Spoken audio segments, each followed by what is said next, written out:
This is Democracy Now!, democracynow.org, The War and Peace Report. I'm Amy Goodman. And I'm Juan Gonzalez. Welcome to all of our listeners and viewers around the country and around the world.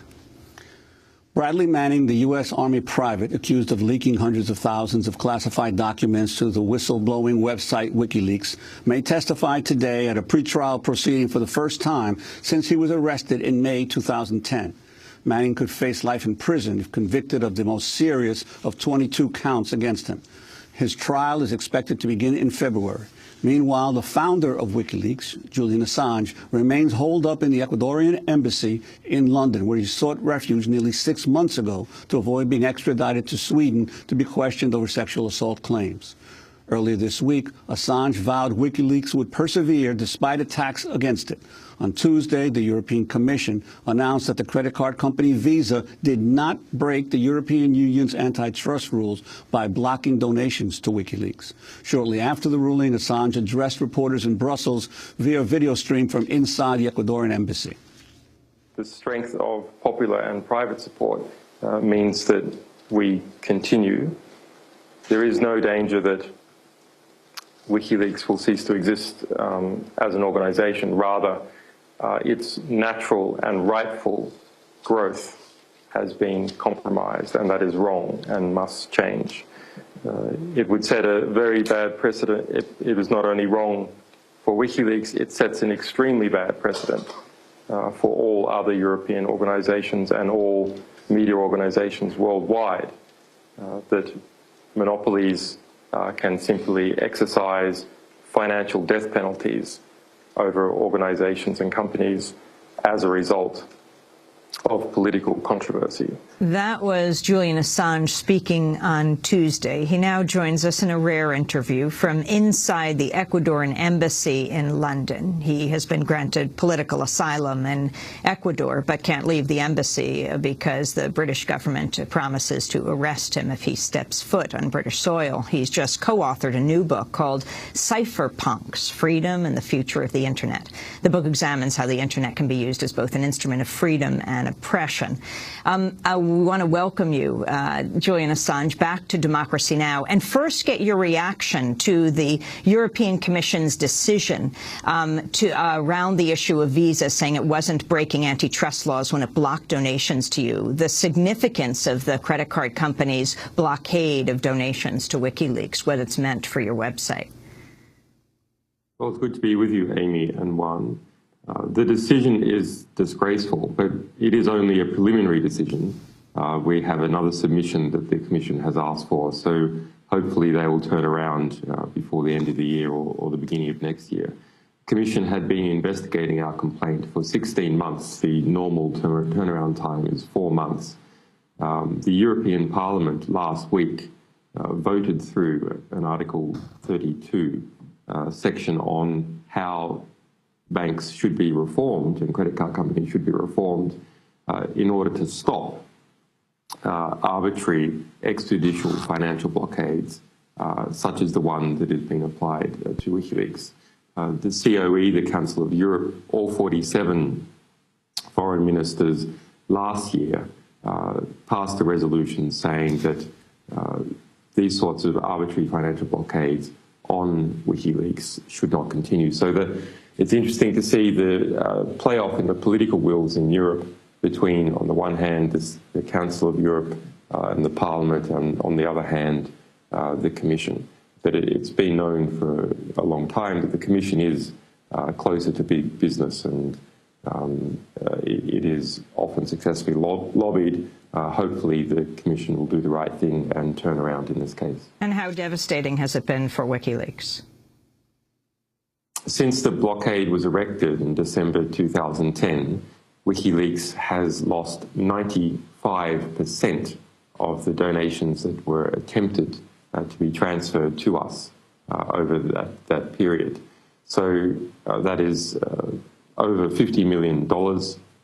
Now, fortunately, 5% of $50 million is still not nothing, and so the organisation can continue. But as I said in that press conference, our rightful and natural growth, our ability to publish as much as we would like our ability to defend ourselves and our sources has been diminished by that blockade. Now, the United States government has looked into the blockade in January 2011 and formally found that there is no lawful reason to erect a US financial embargo against Wikileaks. So what has happened here is that, and this came out in the commission documents that we published yesterday, is that Senator Lieberman and Congressman Peter T. King pressured, at the very least, MasterCard and Amazon, but perhaps others, including Visa as well, pressured those organizations to erect an extrajudicial blockade that they were not able to successfully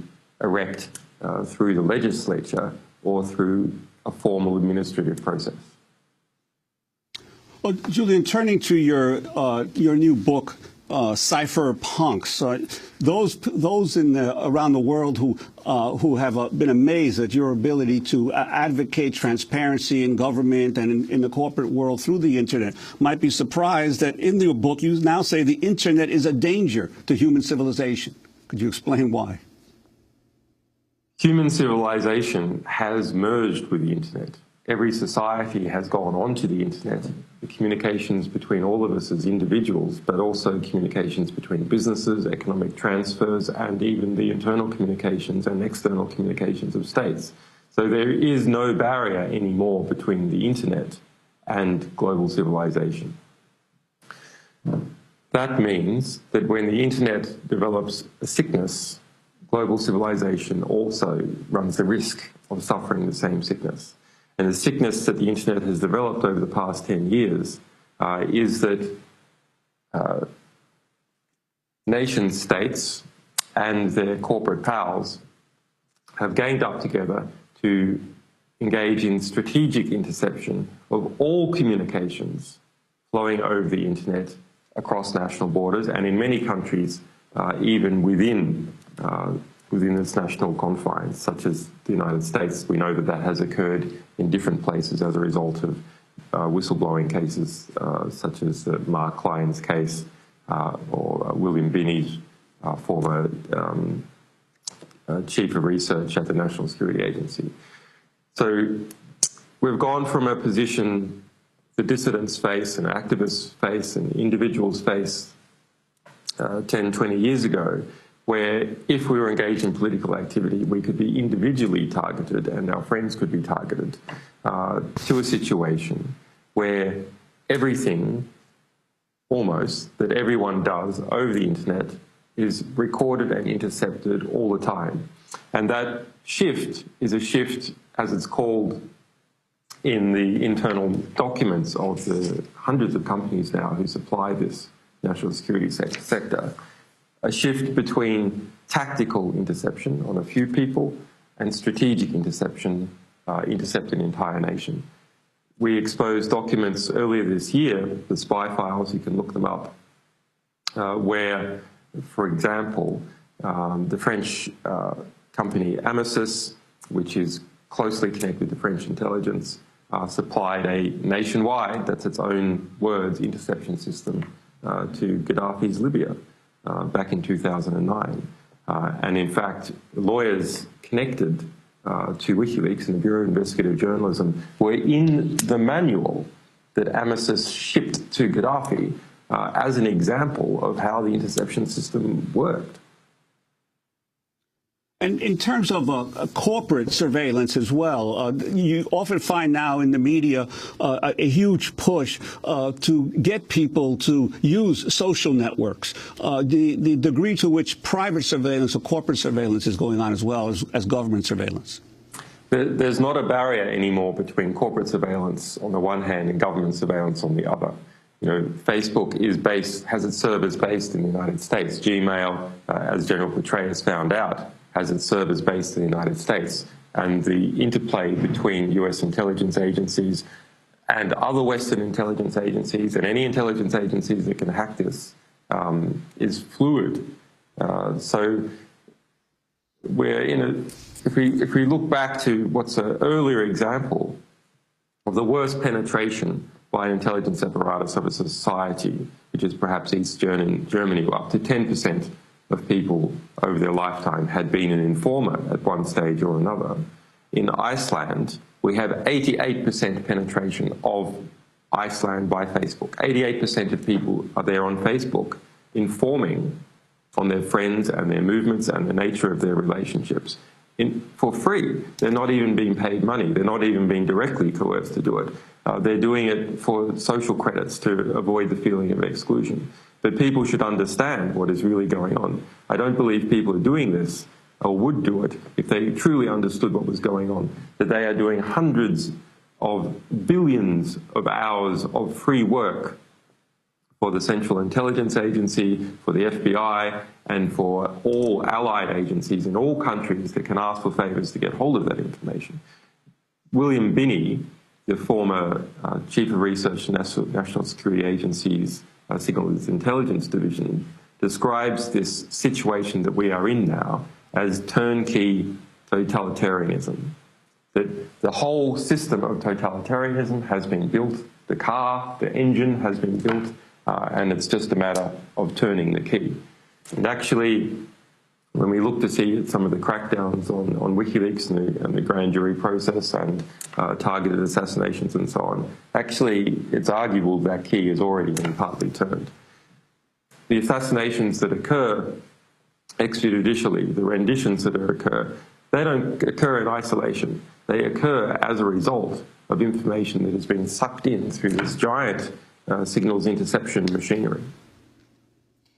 Julian Assange, we can't ignore the fact that we're speaking to you inside the Ecuadorian embassy where you've taken refuge, where you're really there as a kind of refugee. You've gotten political asylum from Ecuador but can't leave the embassy. What are your plans right now? Are you negotiating with the Swedish government if you were to be extradited there, that they would not extradite you to the United States? Well, Amy, Ecuador has really stepped up to the plate and must be congratulated. I have been found to be, through a formal process of the Ministry of Foreign Affairs, a political refugee and have been granted political asylum in relation to what has been happening in the United States and allied countries and their behaviour, Sweden and the United Kingdom. The situation for me now is that I have been here for 5 months in this embassy. Prior to that, 18 months under house arrest. Prior to that, being chased around the world for about 6 months by US intelligence and its allies. Now, I must correct an earlier statement that you made that has become common in the press, saying that I was here in relation to Sweden. The reason I am here is essentially in relation to the United States, but the Swedish government said publicly that it would imprison me without charge, and in such a situation I'd not be able to apply for asylum. Now, the Ecuadorian government has asked the Swedish government to give a guarantee that I would not be extradited to the United States. We have asked for a long time for such a guarantee. That has been refused. All the regular processes have been refused in this case. You know, it's an extremely odd and bizarre case, and I encourage everyone to go and look at that aspect of the case at justiceforassange.com, and you can see report after report. You can see all the material that the police claim to be true and other things that have occurred. The Cambridge International Comparative Law Journal condemning the decisions that were made here in the British courts. Are you saying, Julian, that you would go to Sweden if they assured you that you wouldn't be extradited to the United States to answer questions about these two women who have made charges on sex abuse on your for quite a long time? Julian, I'd like to get back to your book for a second and talk about, at this crossroads as you see it in terms of the future of the Internet, the importance that you see of cryptography as a weapon of the people on the Internet. Well, the development of cryptography is absolutely fascinating. So we're not just talking anymore about people being able to write in a secret code that other people can't read except their intended recipient. Cryptography as a science in the last 30 years has developed the basic techniques that we would normally associate with democratic civilization and moved it into digital realm. So that includes things like anonymous electronic cash and digital voting and the signatures and proofs of agreements between people. So when we look at what happens when civilization moves onto the internet, how is it controlled? At the moment, a lot of the problems we face on the internet and the independence of the internet is guys with guns can simply turn up to any internet server and tell the people there to behave in a certain way, just like they do with oil wells or they do with customs. So as an international new civilization, a forum where people are intellectually expressing themselves, where we deposit our history and our political ideals and ambitions, that the internet is suffering, on the one hand, from mass interception, and on the other hand, that it is still, in many ways, subservient to the physical force in the various states that its infrastructure is located in. Cryptography provides a way to abstract away from the physical world to create a sort of mathematical barrier between the physical world and the intellectual world, and in that way slowly declare independence from nation states. So our intellectual world cannot simply be censored or deleted or taxed in the manner which we have suffered from for so long in nation states. Now, on the internet, there's no direct physical force that needs to be policed in that manner. So we don't need armies on the internet. We don't need policemen on the internet in the way that we may need them in our regular nation states. So we do have this opportunity with careful use of cryptography and the movement behind it to achieve some forms of independence for the intellectual record and for our communications with one another. And those aspects of cryptography we have used with varying degrees of success in Wikileaks to publish material that no other publisher in the world was able to publish because they were constrained by physical threats within particular nation states. Julian Assange, we are talking to you on the day that Bradley Manning is expected to testify, be heard publicly for the first time in over 2 years at Fort Meade.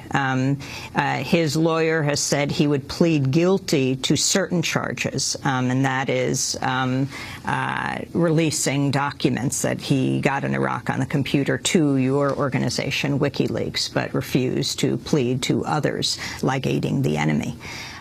Talk about Bradley Manning, and then talk also, if you could weave that into why you're so concerned about being extradited to the United States.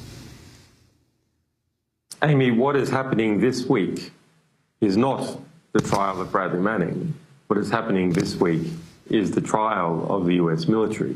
This is Bradley Manning's abuse case.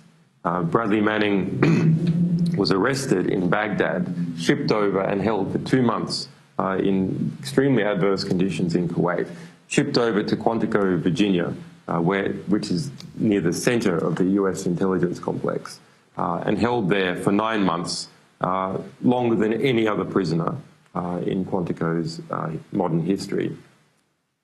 And there he was subject to conditions that the UN Special Rapporteur Juan Mendez, a Special Rapporteur for Torture, formally found amounted to torture. There's a question about who authorized that treatment, why was that treatment placed on him for so long when so many people, independent psychiatrists, military psychiatrists, complained about what was going on in extremely strong terms. His lawyer and support team say that he was being treated in that manner, in part, in order to coerce some kind of statement or false confession from him that would implicate WikiLeaks as an organization and me personally. So this is a matter that I am personally have been embroiled in.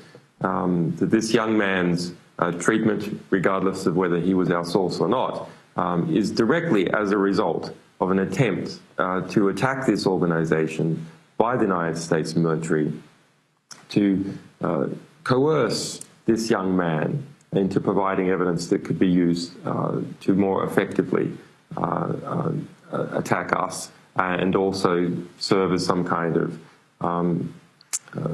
terrible disincentive for other potential whistleblowers from stepping forward. Julian, the Ecuadorian ambassador to the UK, to Britain, Anna Alban, was quoted in The Independent saying that you're suffering from a chronic lung infection from being in captivity for so long in London in the embassy. Can you talk about your health? Amy, being in prison, house arrest, and now held captive in an embassy with a bunch of cops outside, of course, is a difficult circumstance. But it is not more difficult than the circumstance that is faced by Bradley Manning in Fort Leavenworth or by Jeremy Hammond, an alleged source related to the Stratfor files in New York, or by many other prisoners around the world. So, yes, circumstance is hard, but it could be much worse than it is, and people should direct their attention on these other cases. Can you talk more about Jeremy Hammond, who is in prison here in New York City? Explain what Stratfor is, if you can, how you got the documents, or just explain what has taken place. Stratfor is an organization based in Texas that has tried to model itself after some weird combination between doing private intelligence work on the one hand and covering that with an illusion of journalism by creating this thing called the Stratfor Report, which has become very influential within the military and within government. It has a particular worldview, which the head of Stratfor, Friedman, admits to being a Kissinger-esque realpolitik. And through stealing, bribing, gathering information in various ways, they're able to influence US policy and more broadly Western policy. Now it's also it's done all the usual nasty stuff like working for Coca-Cola, making reports on PETA, making reports on Bhopal activists and so on. But its greatest importance is its private influence into the decision-making of different people throughout government. But we have found through these Stratfor files, which this young activist, Jeremy Hammond, is accused of hacking out of Stratfor and giving to us. We have found that actually the information or the sourcing for these reports is rather thin in many places, or politically biased, or is used to feed something that Stratfor set up called StratCap, which is a private capital investment company which takes the information that they've gained from bribery and uses it to make investments in, say, gold futures and so on. So, you can see from the Stratfor material that this is a company where the boss, Friedman, has gone, how can I be as evil as possible? How can I be some kind of stereotype cross between Kissinger and James Bond and tell everyone else to do it? And that's what is done in that company. So whoever the source is of the Stratfor material deserves enormous credit. Story after story has come out from all around the world about material that Stratfor collected and didn't publish or gave to their private clients. And Julian, one of the emails that WikiLeaks released of Stratfor, of the vice president, said that there was a secret indictment against you by this secret grand jury that we believe is convened in Alexandria, Virginia, that is going after you and other WikiLeaks volunteers. Do you know any more about this information or any confirmation that there is this sealed indictment against you? There's some 3,000 emails in the Stratfor collection about me personally, and many more thousands about WikiLeaks. The latest on the grand jury front is that the US Department of Justice admits, as of about 2 weeks ago, that the investigation is ongoing.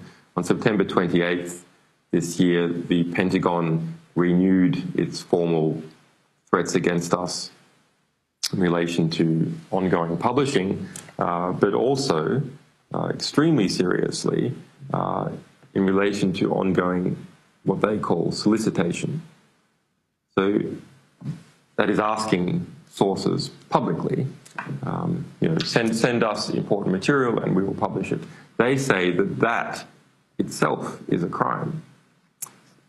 So this is not simply a case about that we received some information back in 2010 and have been publishing it, and they say that that was the crime.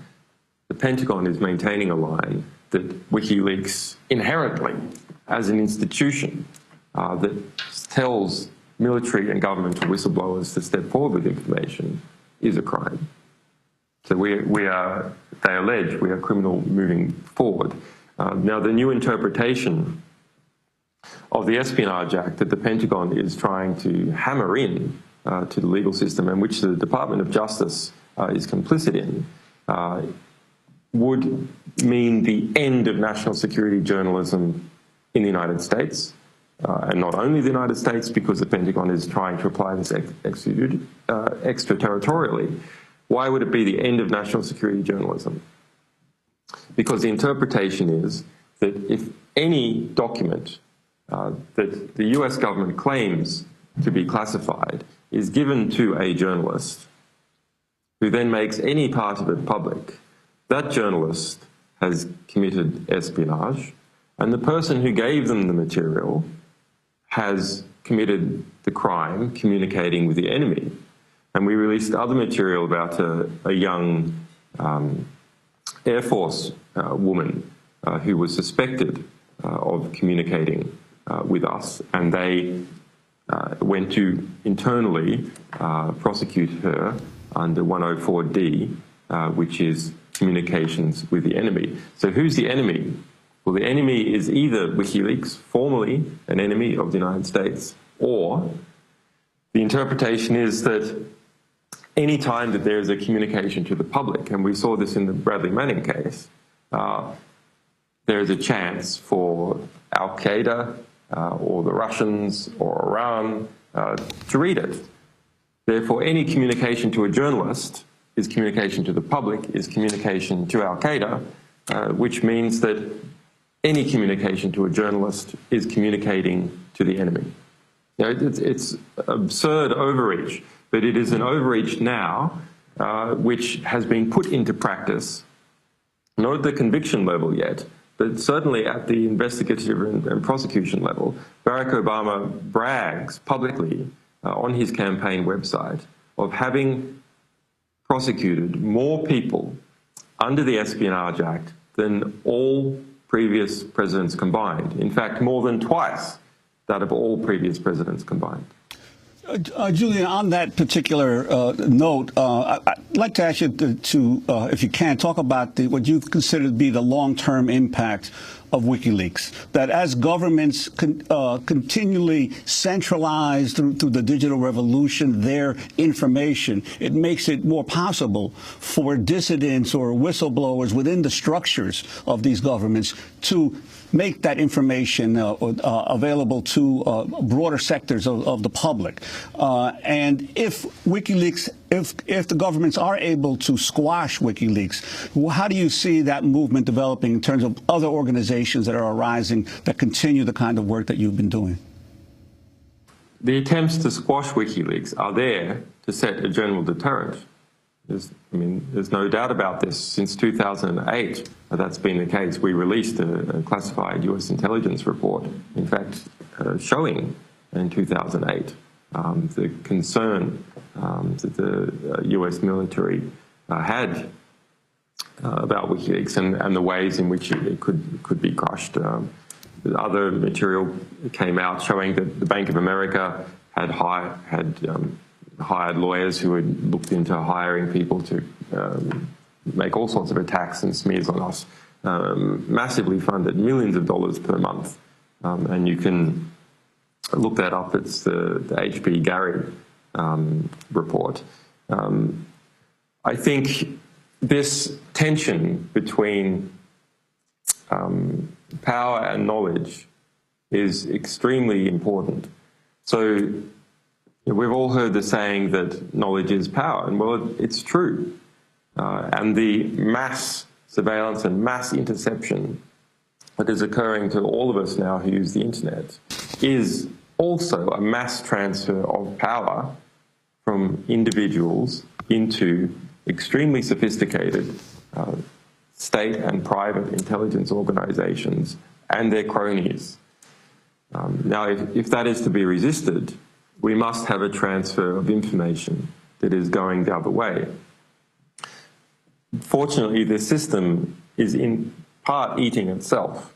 When it sets up these huge databases designed to be extremely efficient, brings in 5 million people, a state within a state in the United States, who have security clearances, to work out how to best use it in order to maximize the power of that sector.